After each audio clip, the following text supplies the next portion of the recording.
just a quick little look around at a couple of charts, and this is why I call these things sort of cross-chart confluence, because you can generally use a number of factors, and particularly with these sort of relating instruments that are basically all risk associated, you can use them to say, okay, look, are we going to see a turnaround? Generally, sort of like, unless there's some sort of news-driven thing that has blown it in one direction or another, you can see these things kind of all come into their supports or their resistances around the same time. So, for instance, right here on the left, we've got copper, and copper came right up here, and as you can see, it touched that falling resistance, and it's rejecting down.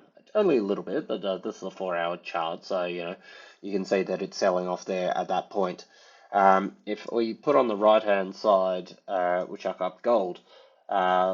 This is the gold chart we were using. You can see the gold. Gold was also coming into its resistance point. So this is, put it on matching thing. So this on 4-hour, put this on 4-hour as well.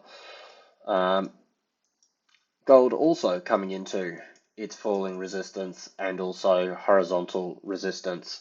So, you're seeing it sell down here. You're seeing it sell down here. If we flip across to, say, DXY was coming into, you can't see it so much on the 4-hour here, but these wick lows where we'd sort of seen price had been supported previously, 78% area of support.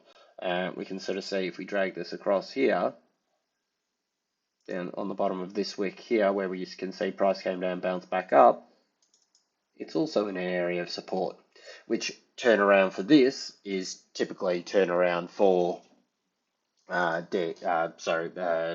your metals, so copper and gold so far.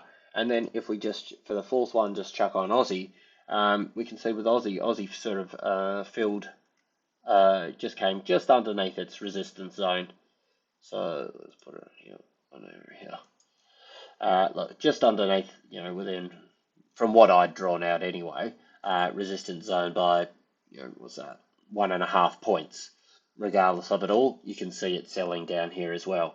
And this is why I like to use the term sort of cross-chart confluence, and I'll be looking at a number of charts all at once, because you're not going to see these things necessarily just sort of act irrationally on their own. It's market consensus and how are people sort of reacting to risk, and risk across the market in a number of broad different senses and that. And so if you can see a number of things that are all coming into support areas or sort of areas of resistance, then you can guarantee that there's at least going to be some effort or some reaction at these points. And as we see here, DXY generally pretty much is the driver, but DXY is coming into a known area of support and it's bounced up. Aussie, known area of resistance, it's sold down. Gold, known area of resistance, sold down. Copper, known area of resistance, sold down. And that's basically what I call cross-chart confluence.